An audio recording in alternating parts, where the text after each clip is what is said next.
Thank you. Maraming hindi po magandang kayo today. It's going to on stage. Sino na ito? Okay. Alright.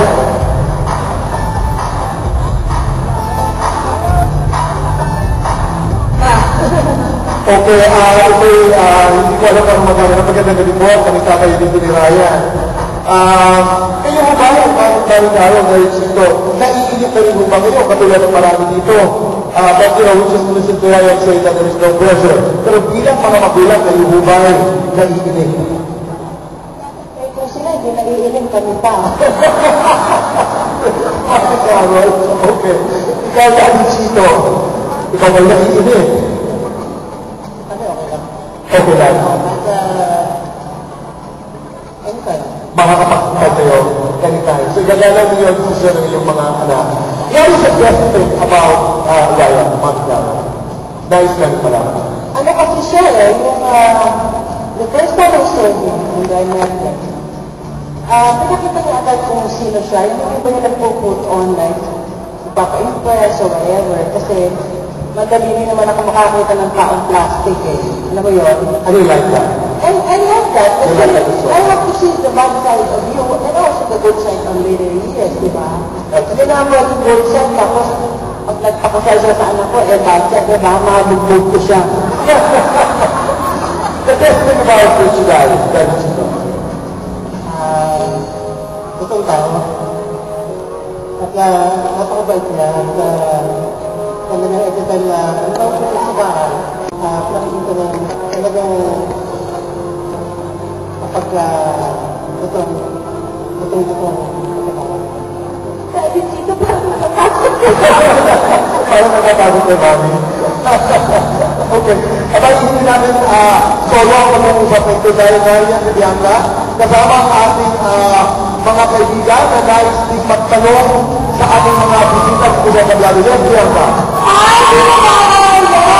Mga friend ko siya, isang tayo, kaya nga natin siya, kung siya, kaya ang iba-ibang kasama mo siya, the friend of Juday, go ate ang nag-secure siya, kasi gusto mo itanong.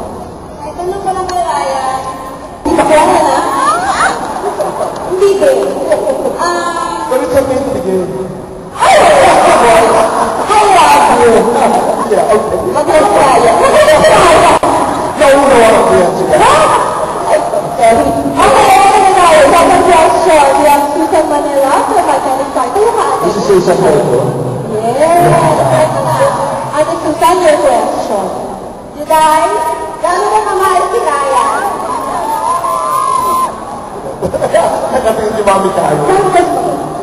Sasagutin ko yan. Si Judy, pag hindi nakita si Ryan, nakakatulog.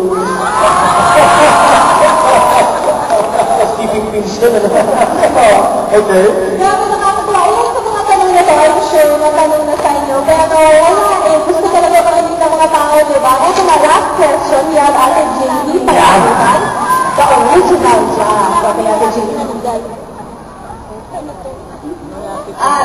Ryan, kailan ko ba alam na kasal si Juday? Kasi ikaw, ito na kami na.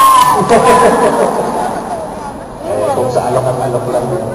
Just to, siguro, a lot of reporters, nagtatanong sila, naiinip ka raw sila. Kami kasi, hindi kami naiinip sa ganung bagay. Kasi ang pinaghahandaan namin yung kasal. Yung buhay pagkatapos ng kasal. Right now, hindi kami busy sa yung madali lang bilhin yung sisig, madali lang ibigay, madali mangako. Ang gusto ko, masigurado kong secure bilang magiging partner ng pamilya. Kung sakali, sana ba ako?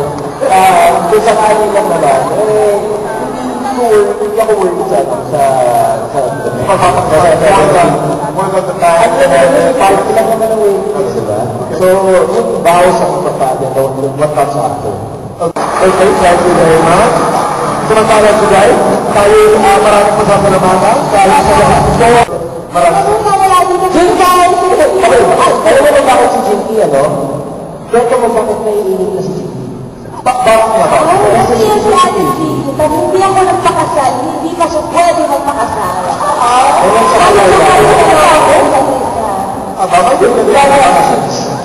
bibilan din kita na sisig. Pero ang kanyang siyempre, may boyfriend ka na ba? Yeah! Talagang maghihintay din siya hanggang hindi nakakatawag si Juday, hindi kayo magpapakasal. Wow! Maraming